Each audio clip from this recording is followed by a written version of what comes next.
I think this is not on camera. I said, if I could convert everyone in the world, not convert, if I could convince to be a non-believer, and I've really done brilliantly, and there was only one left, one more, and then it'd be done. And there'll be no more religion in the world, no more deism. I wouldn't do it. And Dawkins said, "What do you mean you wouldn't do it?" And I said, "I don't quite know why I wouldn't do it. And it's not just because there would be nothing left to argue with and no one left to argue with. It's not just that, though there would be that. Somehow, if I could drive it out of the world, I wouldn't." And the incredulity with which he looked at me stays with me still. When I was in my early 20s, I was going through a quarter-life crisis. I was asking a lot of the most fundamental questions, like, why am I here?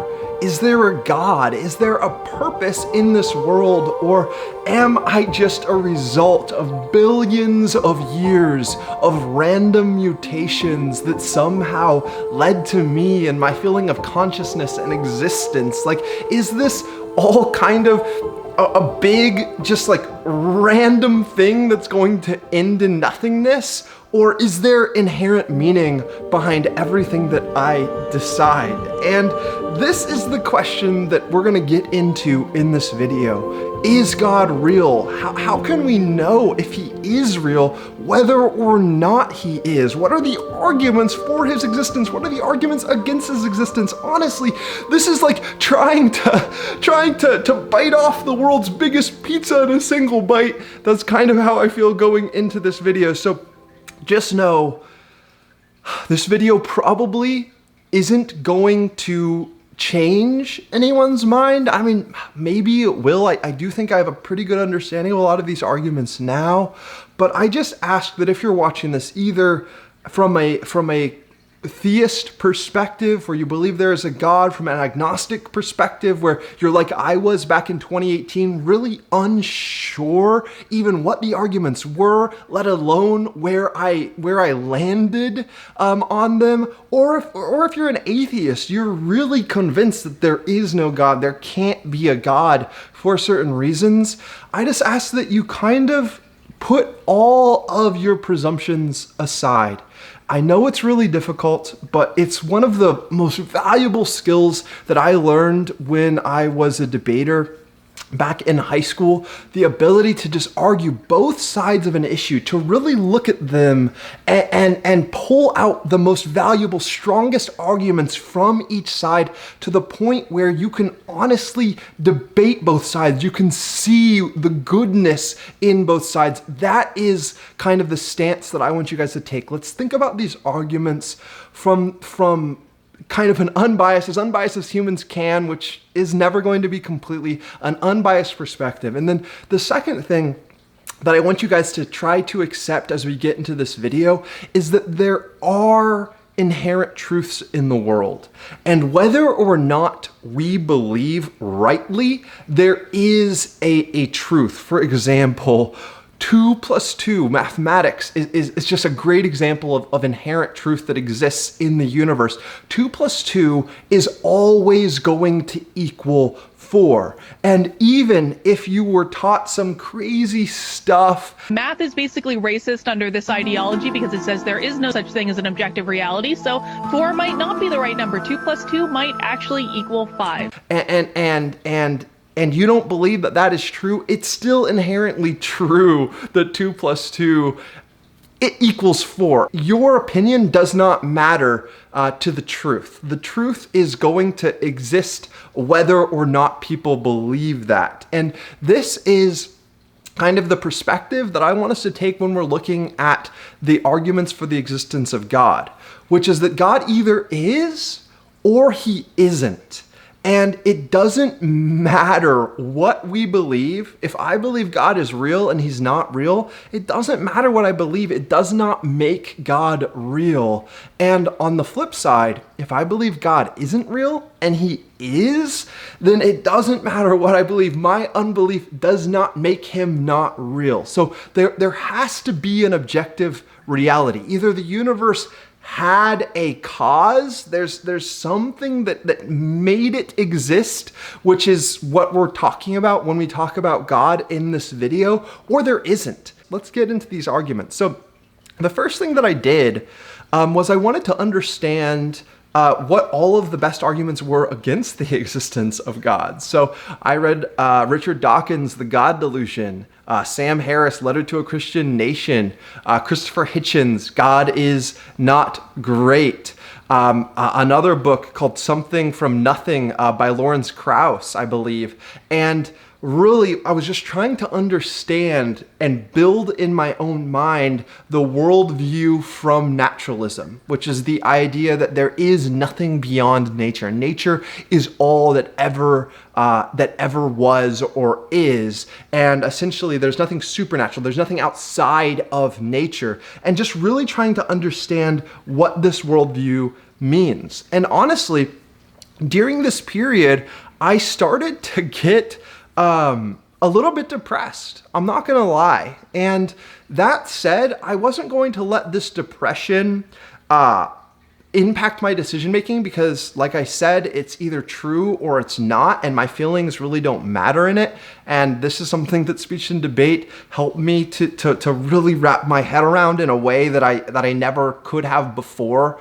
And that said, I really started to wonder, like, is there a purpose in any of this? Like, is there a reason why I should even get out of bed in the morning? Like, and it really started to even destroy my concepts of good and evil. Like, if we're all just a result of these natural processes and there is no like moral lawgiver, there are like no kind of absolute things in morality, then it's like there's no good and bad. Like, really everything is what I would make it, and I would kind of come up with my own. I would have to like start formulating my own idea of like what would give me meaning in life. But I just kept coming back to the fact that in the end, like, I'm just gonna die, and everything that I did in my life isn't gonna matter. And even if I helped out other people in humanity, other people are just random mutations as well. They're all gonna die too. And several generations from now, everyone will have forgotten that I ever existed.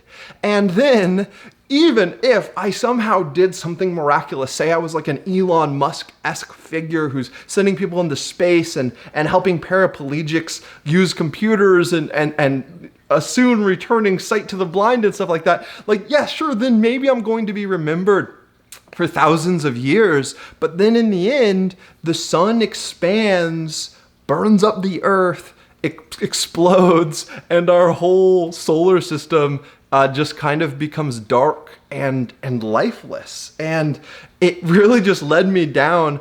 I mean, when you're in an existential crisis or a quarter life crisis and you come to this conclusion, it's like it got very, very difficult for me to get out of bed for a while. Now, thankfully, this wasn't the end of my journey, and we're going to get into some of those arguments that I learned here.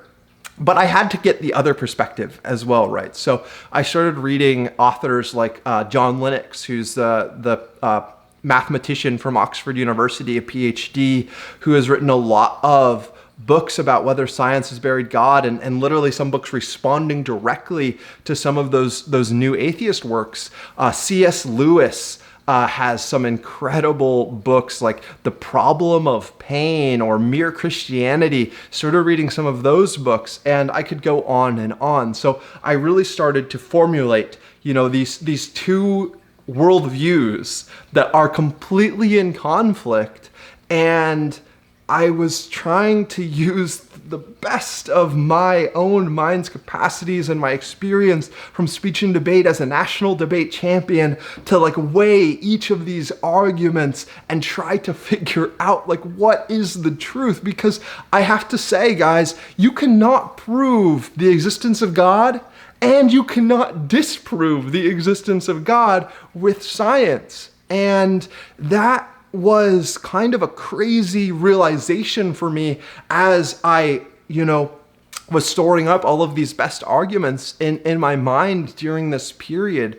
And I realized that even though there is an objective truth, like God either is or isn't, just from science, you can't prove whether he is or isn't. It's not something like mathematics. So in one sense, I think it is an objective truth or falsehood, but in another sense, you can't show with math, like if I have 2 fingers and I add another 2 fingers, now there's 4 fingers up here, and that proves that 4 exists. Like, you can't quite do that in the same way. However, there are a lot of hints, and the evidence does point in certain directions. So I'm going to get into some of the arguments for the existence of God and some of the arguments against the existence of God.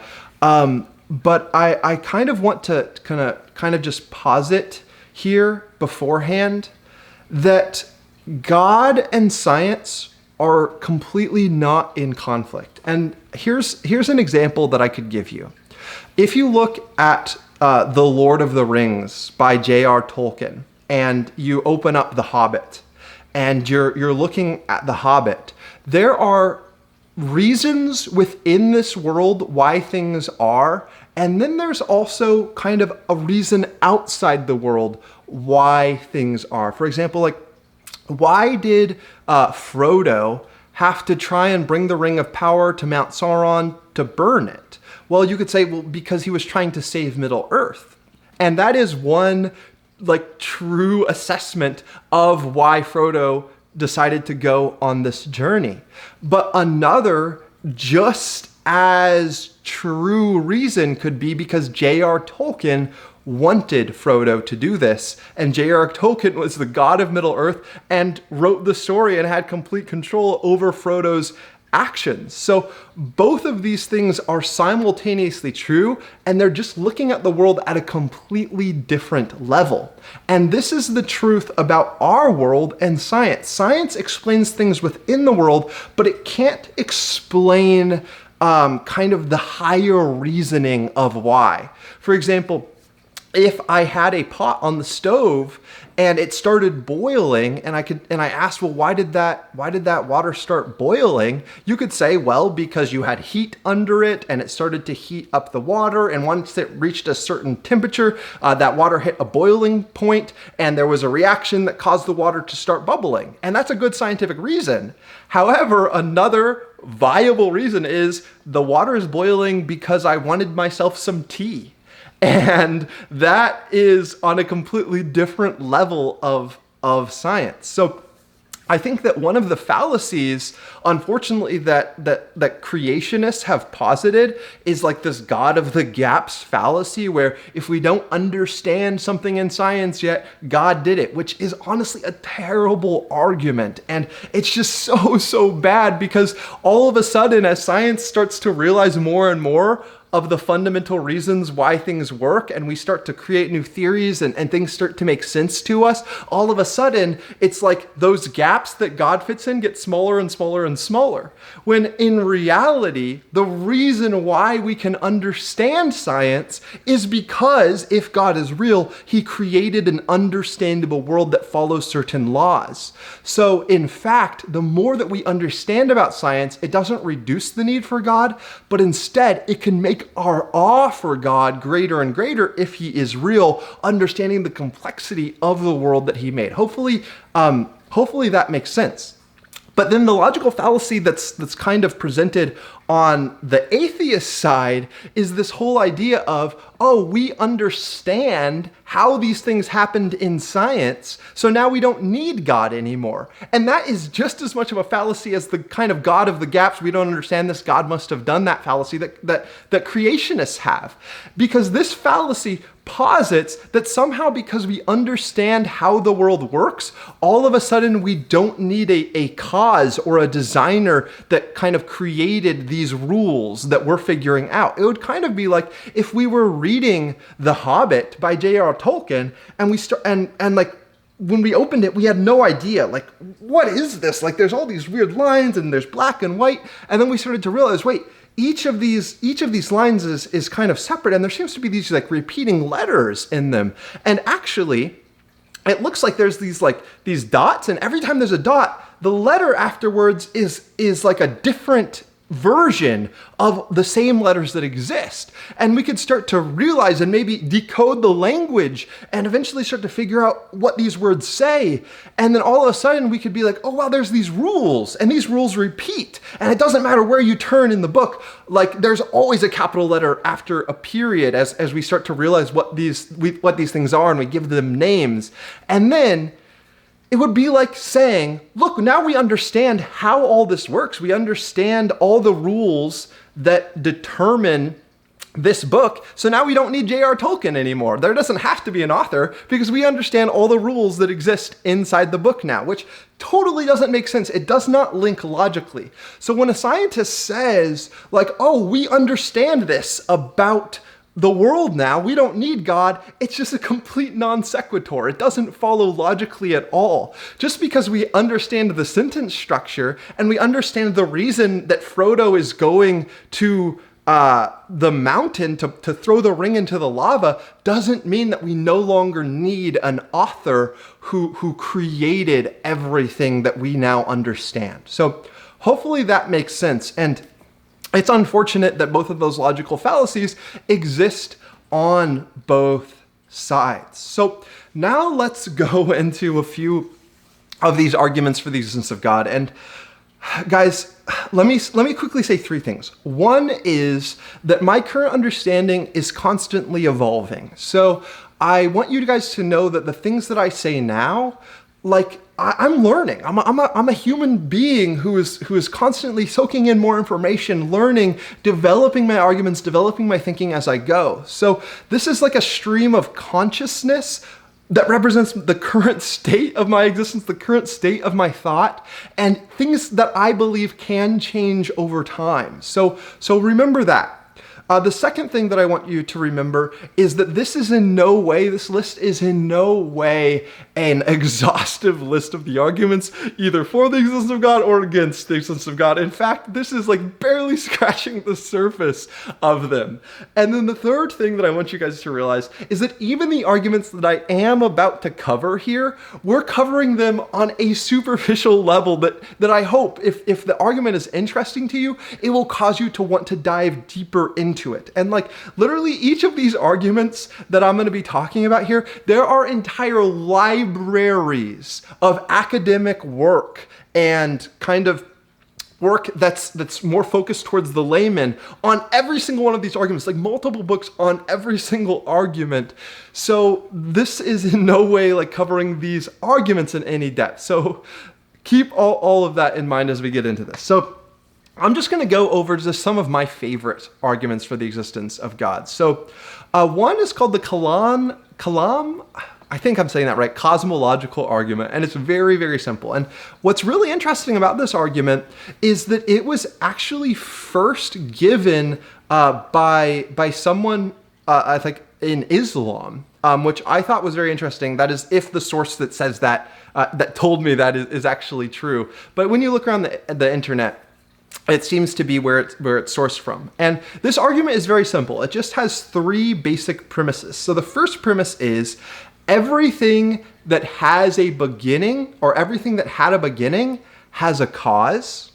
So let's think about this for a second. So if you look around you, this kind of does flow logically. It makes sense. Everything that had a beginning has a cause. So for example, I had a beginning. You had a beginning. So then you ask, well, did you have a cause? Well, yeah, you did. Your parents had sex, and that's what caused you to be born. There was a joining of we don't need to get into the anatomy of that. Or if you look at like animals, same thing. Every single animal that exists had a cause, and those causes go back and back and back and back, and you can follow them for a long time. But everything that had a beginning has a cause. Or even like look at this fireplace, or look at this stone or this plant. Like each of these things had a beginning. Did they have causes? Was there something that caused this fireplace to exist? Well, yeah. There was a builder, there was a contractor, there was an owner, there was a plan. They were hoping that someone like me would buy this from them if they built it. So there was a cause to this fireplace, this house existing. This camera that I'm recording on, did it have a cause? Yes, someone designed it, and it came from a long line of cameras before it as humans to figure out better and better ways to capture video, which is a crazy scientific achievement that we can now capture things, put them on the internet. The internet had a cause for sure. It had a beginning, it had a cause. And now hundreds of people, thousands of people can now watch this video, which is like a mind-blowing thing. This plant, it grew from seeds that something else caused, that another plant caused. So you go back, and everything that has a beginning that you see in the natural world has a cause. So that's the first premise. The second premise is then that the universe had a beginning. And then the third premise is that thus the universe had a cause. So this is very, very simple. And what's really interesting is that when this argument was first presented, scientists did not actually think that the universe had a beginning. So most scientists back then would have disagreed with the second premise that the universe had a beginning, and then would have just said, so the universe doesn't need a cause. However, in the 1900s, this is like literally something that's happened in the last 100 years, science changed. The theory of the Big Bang was presented because we realized that everything in the universe is moving away. So if you go backwards in time far enough, it had to had a central beginning point. And then the things that are further away are moving away even faster. And actually, we're starting to discover that there's things moving at different speeds. We don't really understand why yet throughout the universe, why different things are moving at different speeds. But this whole realization that science had, that the universe had a beginning, made this argument so much stronger. And what's crazy is during all this time, literally hundreds of years of science, when scientists believed with Aristotle, I believe, that the universe was eternal, the Bible stood in complete contradiction to it, because you look at Genesis and it says, in the beginning, God created the heavens and the earth. And literally this idea in the Bible was thought to be crazy, foolish, because science didn't think the universe had a beginning and was like, this is just wild. And then all of a sudden science had an epiphany. We realized that there had to be a Big Bang. And all of a sudden, it proved one of the premises in the Bible true, which was wild. Don't let anyone ever tell you that the Bible is not falsifiable. There are many things in the Bible that are falsifiable. We're not going to get into that now. That's not the argument that we're looking at. But the fact that the universe has a beginning means that the universe had to have had a cause. And the cause that most people who believe in God obviously present is that cause is God. And the concept of God, it's a crazy word that I think has a lot of different meanings for different people. But in this context of this argument, God is literally just a representation of the cause of the universe. And because with the beginning of the universe came the existence of time, the existence of really everything that we know that exists in the natural world, this God, if it caused it, has to kind of be outside of it. You can't cause yourself, kind of, is this idea. So you have to be outside of everything that you cause, which means that God is outside of time, God is outside of space. And these sorts of concepts are crazy. And then God is kind of the uncaused causer. God is eternal. So God didn't need a cause if he is eternal. Now, we're getting completely outside of this argument now at this point, but everything that has a beginning has a cause. The universe has a beginning, thus the universe has a cause. Now, obviously, atheists have tried to present arguments for how or what could have caused the existence of the universe. And if you look at Lawrence Krauss's Something from Nothing, he's a theoretical physicist that's trying to explain how something could have come from nothing, which is, it's a concept that literally contradicts the laws of physics, the laws of nature. So he has to redefine nothing in his book, and he tries to define nothing as something in order to make his logic follow, which is just absolutely silly. I mean, you can't just change the definition of a word to try and make your argument flow or make any kind of sense at all. And honestly, it was reading this book that first kind of created the biggest crack in my understanding of there being no God, there being no cause. And actually, in the very beginning of this book, Lawrence Krauss, he dedicates it to his family. He says, I dedicate this book to my family for believing that I could create something from nothing.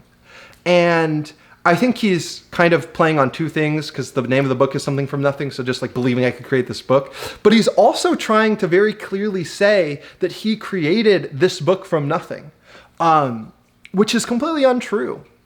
I mean, there are physicists who before him discovered things, and then theoretical physicists that he learned from. So he's standing on the shoulders of giants here. So his current understanding comes in large part from those who came before him, and their minds that existed before him, their understanding, their teaching is not nothing.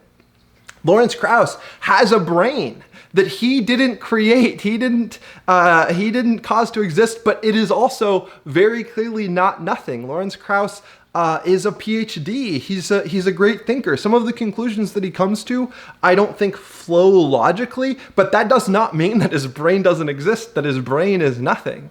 Or even the computer that he was typing his book on, the publishers that helped him get the book into my hands. This idea that Lawrence Krauss created something from nothing is just absolutely foolish, does not flow logically, and does not make any sense. And he failed to convince me. He really did fail to convince me from a logical or scientific point of view. Now, I'm not a theoretical physicist for sure.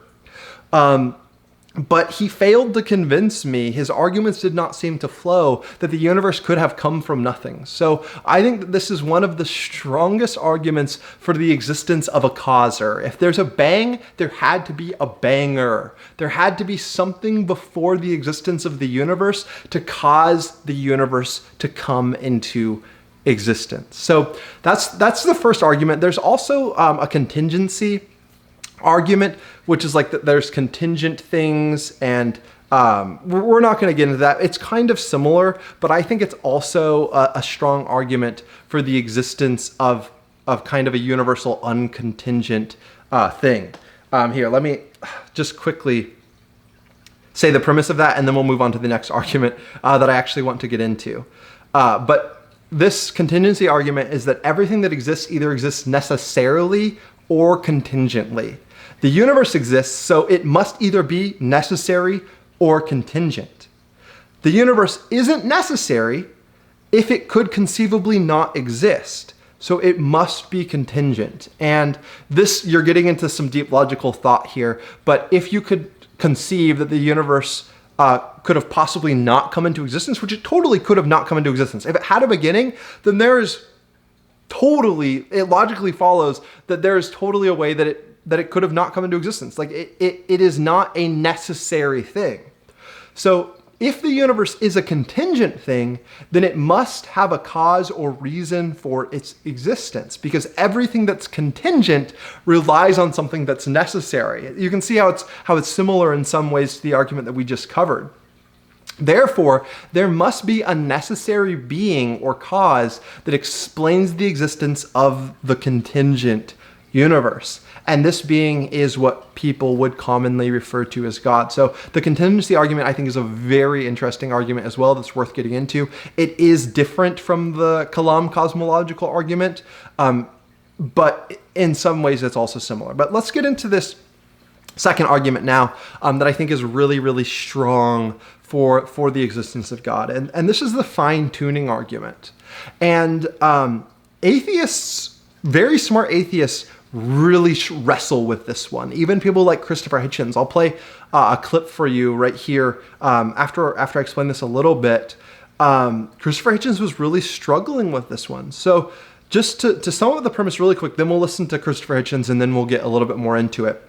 The fine-tuning argument is that the universe's fundamental physical constants and laws are finely tuned to allow for life.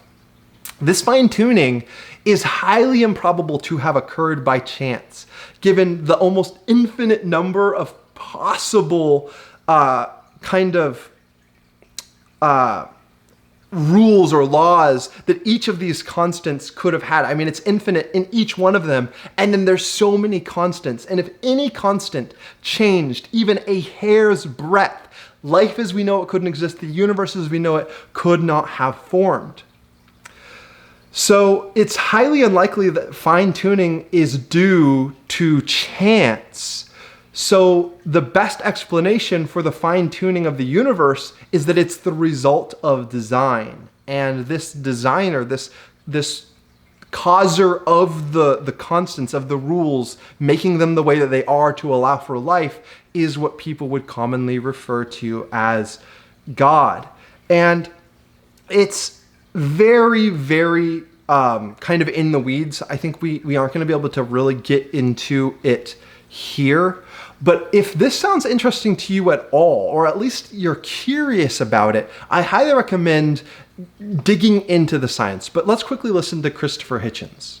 At some point, certainly, we're all asked, well, which is the best argument you've yet come up against from the other side? And I think every one of us picks the fine-tuning one as the most intriguing. The Goldilocks. Yeah. Okay.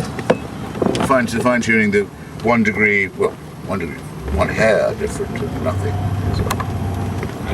But even though it doesn't prove design, doesn't prove a designer, could all have happened without it, you have to spend time thinking about it and working on it. It's not a trivial.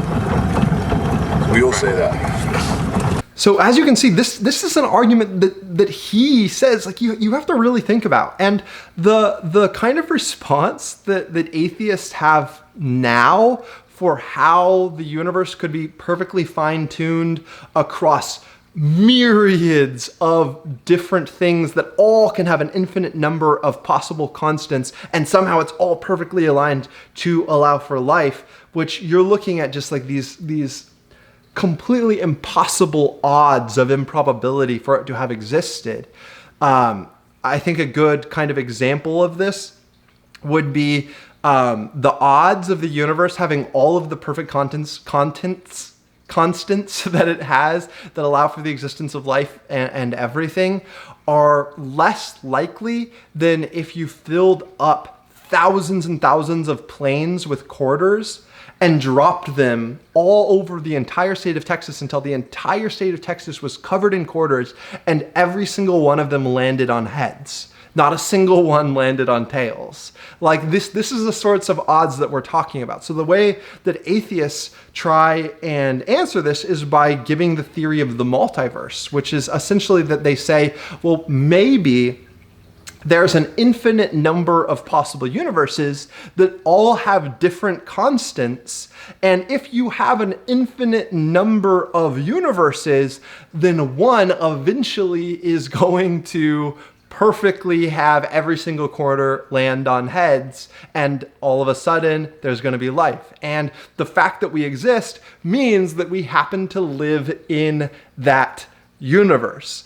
The crazy thing about this concept, though, is that it's completely unfalsifiable, which if you understand kind of what needs to go into a good theory, falsifiability is one of those things. It has to be able to be proven false in order to be a good naturalistic scientific theory. So the multiverse theory is completely unfalsifiable, which makes it a bad scientific theory to begin with. But then the arguments, kind of the reasoning for the existence of a multiverse, fall completely flat compared to the arguments for the existence of a God.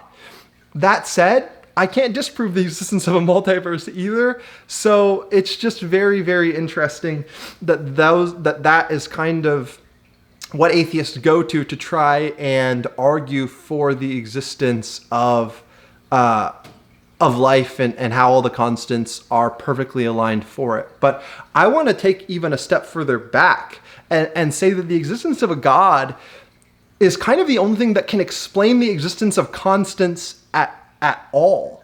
Like, why do things need to be reasonable? Why do things need to be constant? Why do there need to be laws that govern physics at all if there is no lawgiver? Like, things could just be completely random. Things could be completely unexplainable. Like, that sort of universe almost makes more sense if there isn't a God.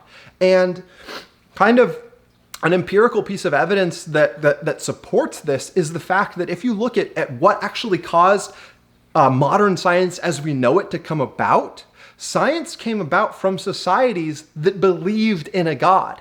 And the very reason that people thought that we could uncover the way that the world works is because they assumed there was a God who was constant, who kind of created a world and created laws for it.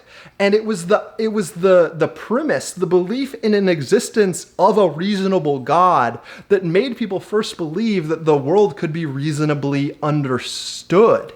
And places like China that didn't believe in a God, or even a lot of the ancient world that believed in like all of these created gods like Zeus and stuff, like all these things that were inside the universe, like the god of lightning, the god of the sun, like they thought that each of these things had like a mind of their own and could just do exactly what they wanted at any given time, that lightning just struck randomly, and that there was no rhyme or reason in it, which is why science didn't arise until there were people who believed, wait, this world has to follow natural laws because there is a natural lawgiver. So it's crazy now that scientists try to argue that science disproves God when the very reason that people thought science was a possible thing that could be figured out, the world was a thing that could be figured out that had natural laws, was people who believed in the existence of God. So kind of the belief in God gave science as we know it to the world. So science did not arise in a place like China, even though they had technology and invention and stuff, because they didn't think that the world could be understood and had to be logical in the same way that believers in God had in the West. And that's why, if you look back, all of the earliest scientists were theists. And that's why they thought that their science made sense, or why they could even do science. And I could keep on going this for a lot longer, but let's move on to another argument. So this is an argument that I think a lot of atheists have a problem with, because I think there's kind of a gut reaction where people who don't believe in God feel like this argument is an attack on their goodness as people. So I want to just first say this is not what this is. This is not what this is at all. But this is the moral argument. And this is the idea that in the same way that constants, that laws wouldn't exist without a lawgiver, morality does not have any basis. And there really is no such thing as morality unless there is a moral law giver. So let me just quickly read through each of these points. So many people across different cultures have a sense of right and wrong that is very similar. For example, most agree that it is wrong to lie, steal, or murder without justification. Some people think that if there's enough justification, then you should be able to do it. But there does seem to be this moral sense that lies in every human heart, which is not necessarily the same in the animal kingdom, although I don't have the brain of a tiger or a fish or something, so I can't know for certain. But this universal morality suggests that there is a standard of right and wrong that is independent of human opinion. So this is the second argument. So and the third premise is if moral values are objective and not based on individual feelings or social agreements, then they must be grounded in something unchanging and beyond the physical world. The best explanation, the next premise then, the best explanation for the existence of objective moral values is that they are grounded in a moral lawgiver, God, whose nature establishes the moral law. Therefore, the existence of objective moral values point to the existence of God. And I know that there's going to be a lot of things that rise up, objections to this that rise up in your mind when you hear it. But let me just first say that if you're looking at the world completely from a Darwinist perspective, and this is one of the things that I was wrestling with when I was really flirting with becoming an atheist myself, having read all of these atheist books, is that the idea of good and evil really disappears. In fact, I believe it's Richard Dawkins who said that we all just, there is no good and evil, and we all just dance to the tune of the DNA that's within us. And from a kind of survival of the fittest perspective, it's all about survival. It's all about carrying on your genes. And that really is the only thing that matters. And there's actually been professors, there are evolutionary professors that released a book arguing that there's nothing wrong with rape, for example.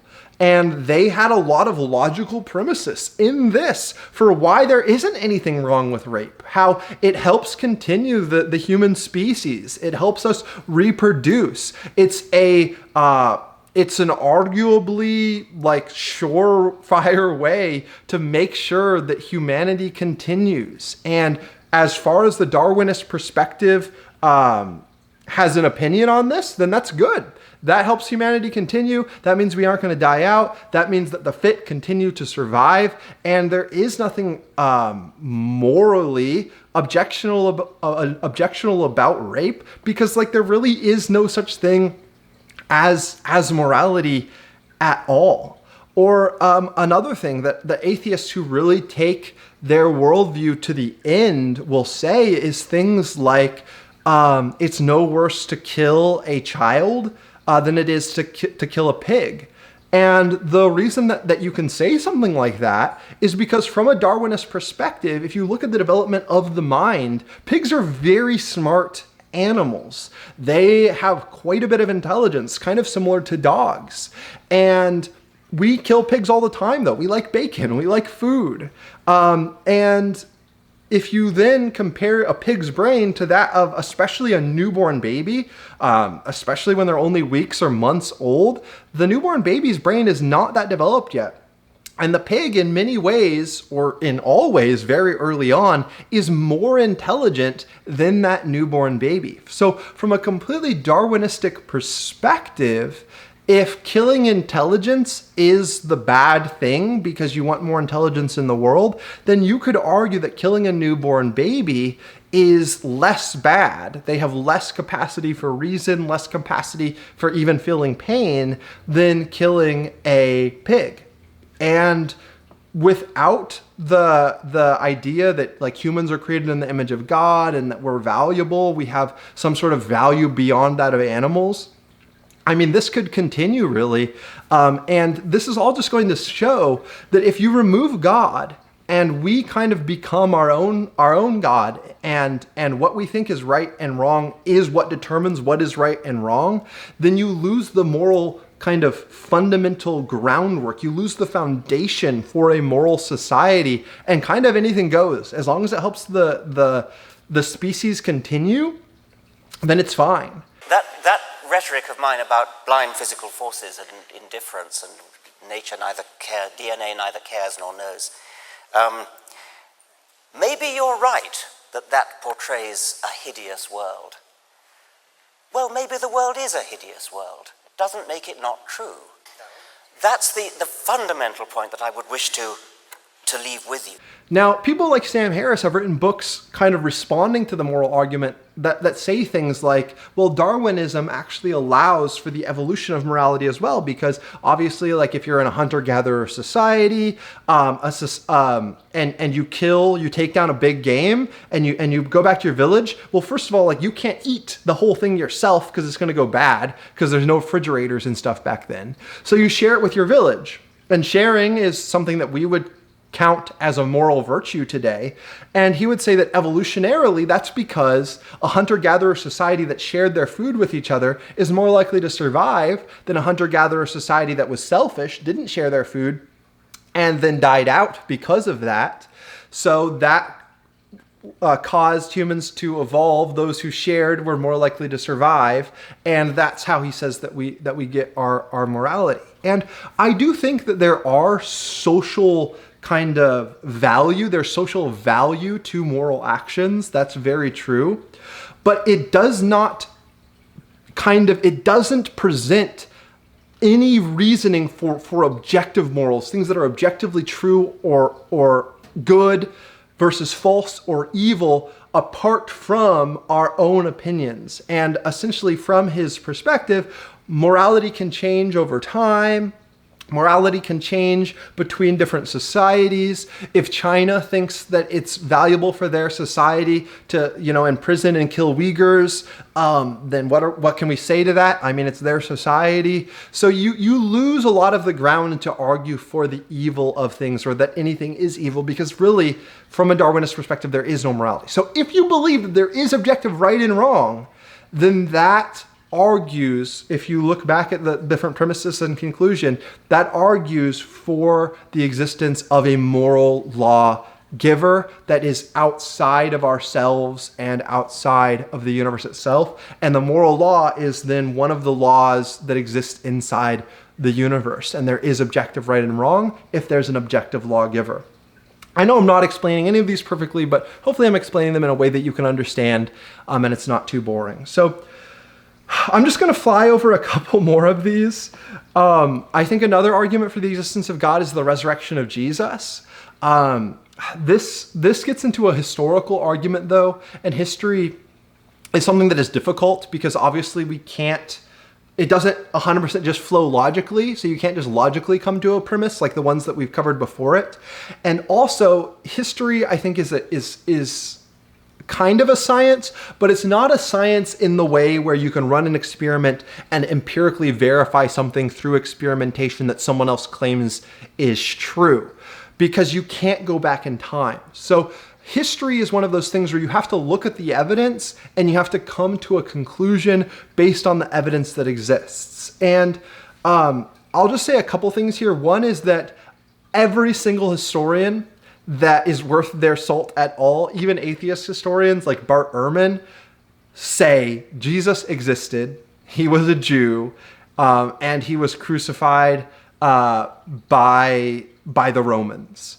And every single historian will say that that is all a fact. So let me get into this. So the first premise is that historical documents and accounts, which by the way are far more numerous and well attributed, like there's miles and miles of documents about Jesus compared to like anything else. Like it is by far the most historically verifiable, just based off of the documentation that supports it, thing that ever happened in human history. Like by far. If you don't believe me, look into this. Like there's so much more evidence for the existence of Jesus than any other historical figure in all of history, including the Romans that killed Jesus. And I mean, they're really mostly their existence is backed up by biblical accounts as well. But then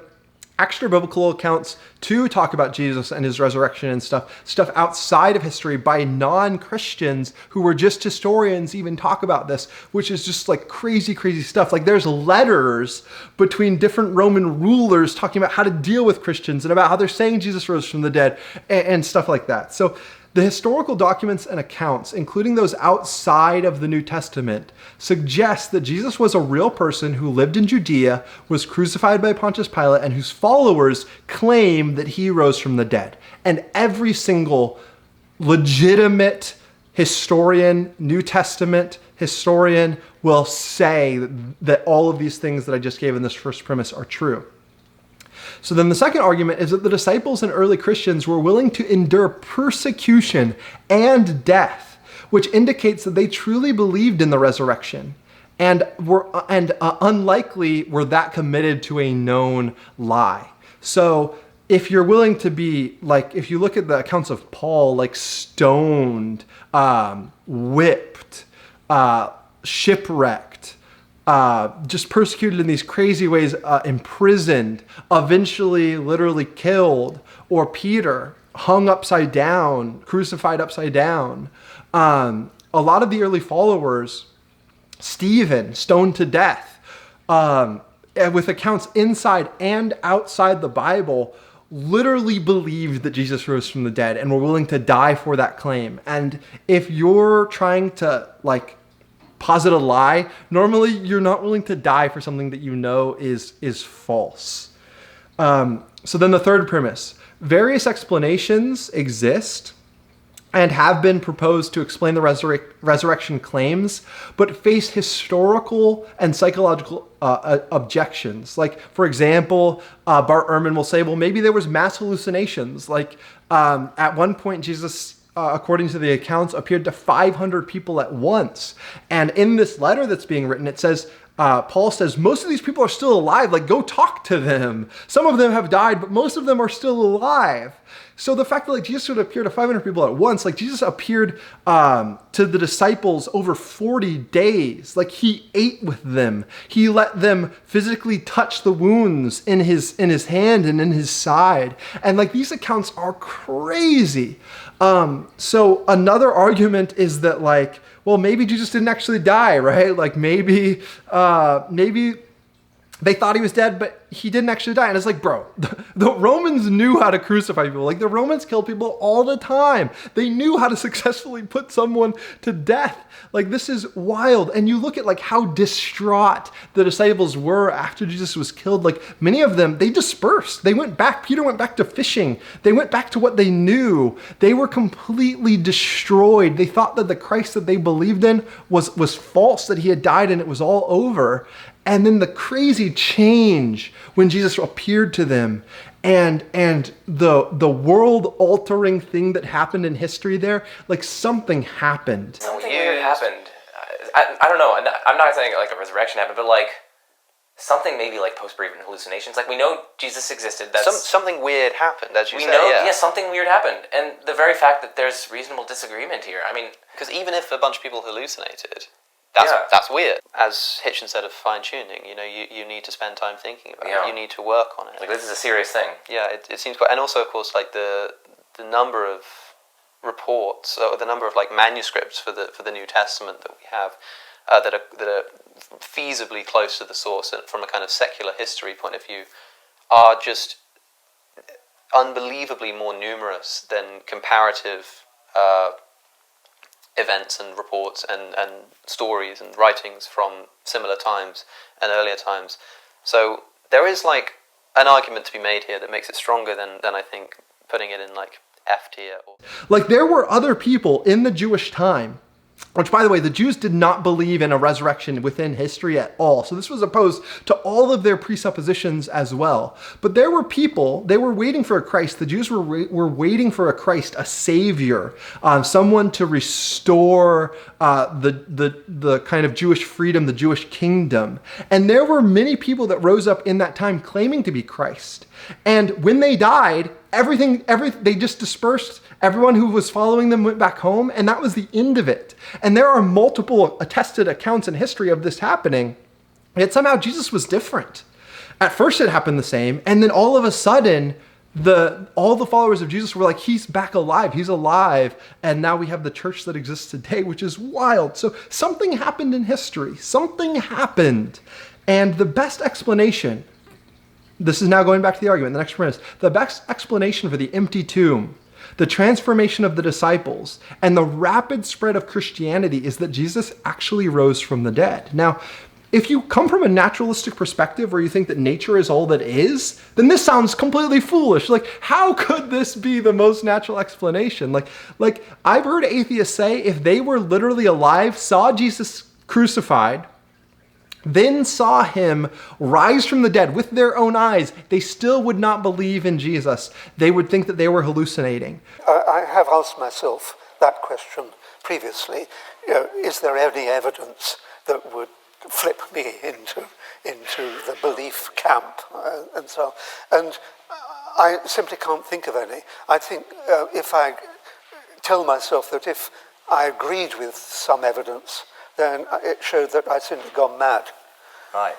So it's a serious question, but I don't think there can be any evidence. Are you saying your position is unfalsifiable in that sense? Yes, because even if I was standing, at the foot of a cross and saw the resurrection before my very eyes, I would put it down to hallucination. Because that, if you have a naturalistic perspective, that's the only thing that can be.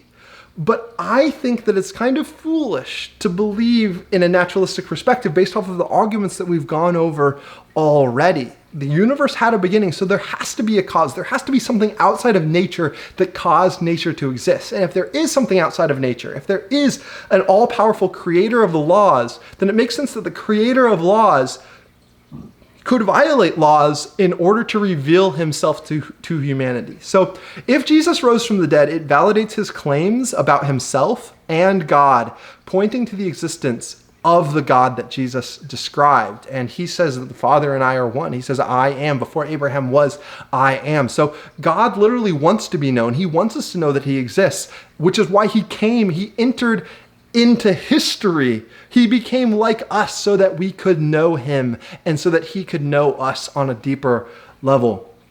And I think that this historical argument is a very strong argument for the existence of God. Okay, so let's just go over one more. This is going a lot longer than I thought it was. This is the argument from DNA information. So language points to intelligence. So I just want to read this quote from Richard Dawkins here. This is in his book, The Blind Watchmaker. He says, "It is raining DNA outside. On the bank of the Oxford Canal at the bottom of my garden is a large willow tree, and it is pumping downy seeds into the air. These downy seeds are not just any DNA, but DNA whose coded characters spell out specific instructions for building willow trees that will shed a new generation of downy seeds. Those fluffy specks are literally spreading instructions for making themselves. They are there because their ancestors succeeded in doing the same. It is raining instructions out there. It's raining programs. It's raining tree growing, fluff spreading algorithms. This is not a metaphor. It is the plain truth. It couldn't be plainer if it were raining floppy disks." And that's what Richard Dawkins says about DNA in The Blind Watchmaker on page 111. So this argument from DNA goes like this. The first premise is that DNA contains a vast amount of information encoded in a complex language of sequences that governs the development and function of living organisms. The second premise is that this information is not merely chemical in nature, but represents sophisticated language through syntax, semantics, purpose, analogs to human-created codes and languages. The third premise is that such complex information and language systems have always been known to originate from an intelligent source. And just to give you an example of this, if you were walking down the beach, for example, and you saw written in the sand, love, L-O-V-E, and it's just written there in the sand, would you turn to your friend and say, wow, look what the waves did. That's crazy. The waves are kind of crashing weird today. Of course not. If you see love written in the sand, you know that the waves didn't cause that. You know that there was an intelligence who is behind those symbols scratched into the sand, that there's a mind who wrote that language. And that's just a 4-letter word written in the sand. The human genome is insane. It's literally, I believe that the latest estimates are that it's over 6 billion characters long, the human genome. 6 billion characters of language that determine who you are as a human being. It is the language of you. It describes you. And the person who is ahead, Francis Collins, who led the Human Genome Project that first kind of discovered the human genome and what it said, he literally wrote a book called The Language of God. And he believes in evolution and all of that. And he's like, the human genome is the language of God. It is a sophisticated language that comes from an intelligence and describes who we are as human beings.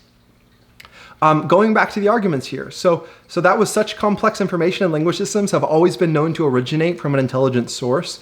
Then the next premise is the most plausible explanation then for the origin of complex information within DNA is an intelligent source, not random processes or natural selection alone, which cannot fully account for all that we see, the intelligence that we see in DNA, the language that we see in DNA. Therefore, the existence of complex information points to the existence of an intelligent designer who many understand as God. So I'm not going to get into this one anymore, but I do think that it's a very strong argument that language points to intelligence.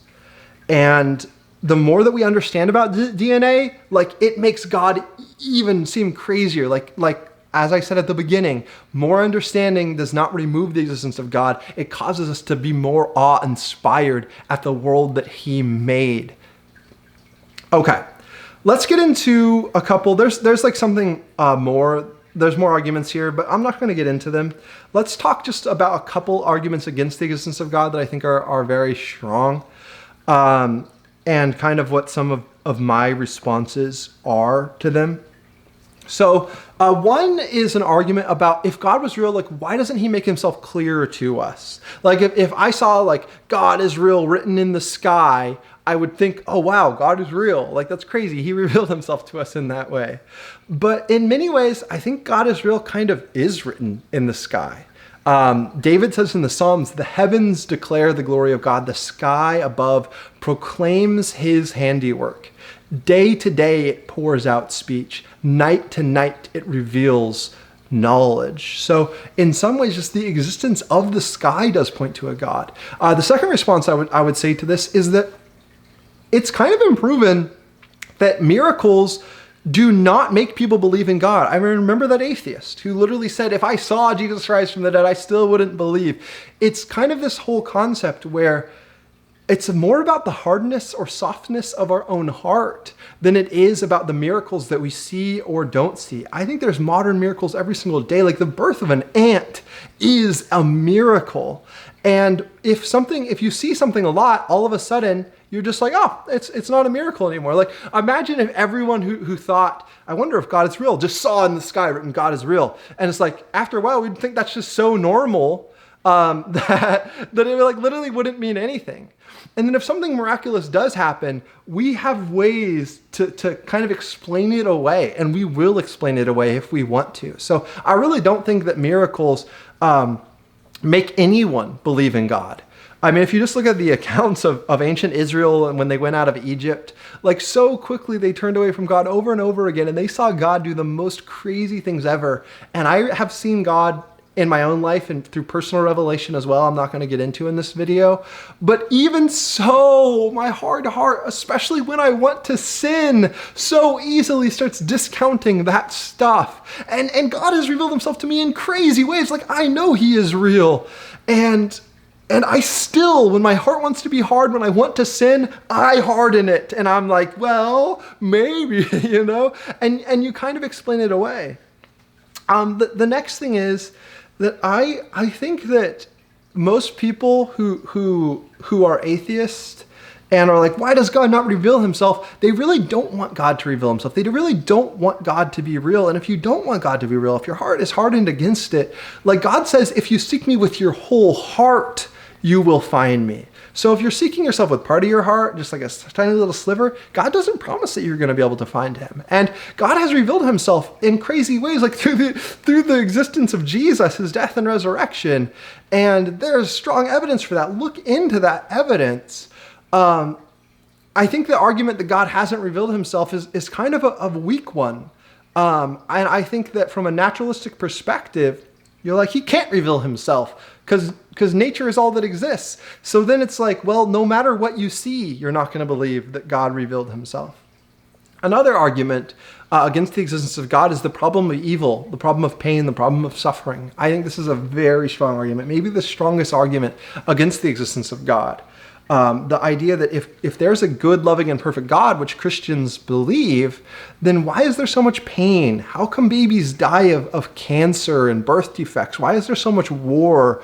Why is there so much evil? Why are there natural disasters? It doesn't make sense. He's either not all-powerful or he's not good. It's like those are the only two options if you look at the world around us.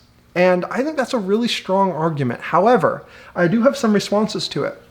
The first response is that if there's no God, then what are you saying? How are you arguing that there's evil in the world? How are you arguing that this world is not a good place? Because from a Darwinist perspective, it's like there is no evil, there is no good. Remember the argument from morality, the moral argument. I think that as an atheist saying that there can't be a God because of all the evil, it's like, well, there can't be evil without a God. So there's kind of a conflict here. Your own argument defeats itself because from your perspective, there is no evil. So God can't be kind of guilty of evil if there's no such thing as evil, you know? But obviously that does not help a breaking heart. It doesn't help a mother who's just lost a child.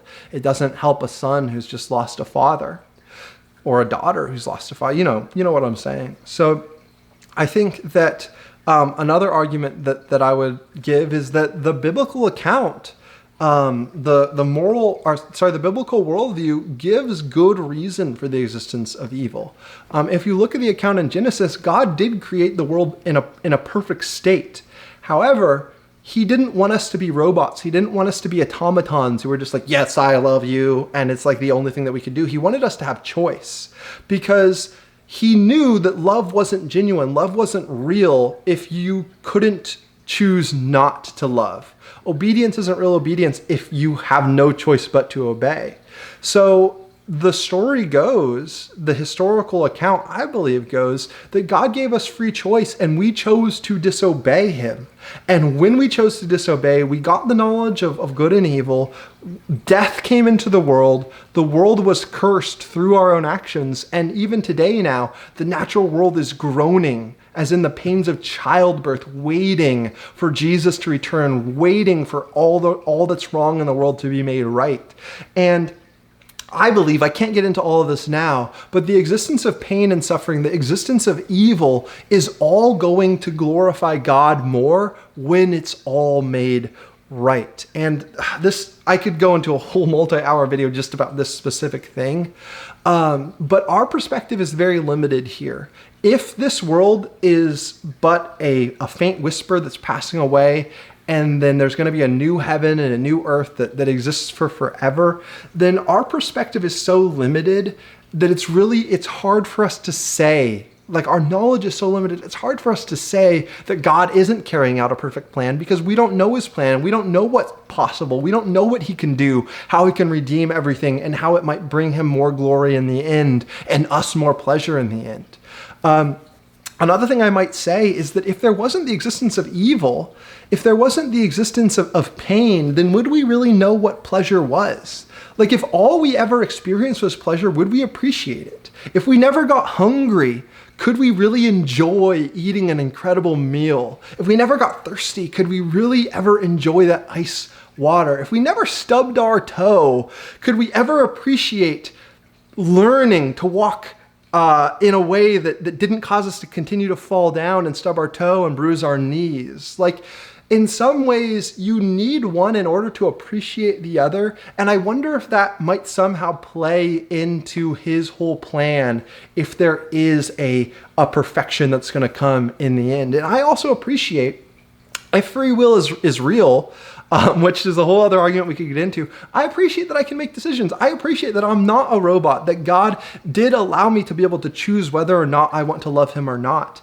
And a lot of the pain and evil that we experience in the world comes from our own decisions. And in fact, even the problems in the natural order, according to the biblical account, with nature itself, came from our decision to disobey God, which brought sin into the world. So the biblical account really plays and explains all of this. Also, in the biblical account, there is a such thing as the devil. Like, the devil is real. Satan is real. There is a true evil in the world that is the prince of this world and is moving things towards a direction that is meant to dishonor God.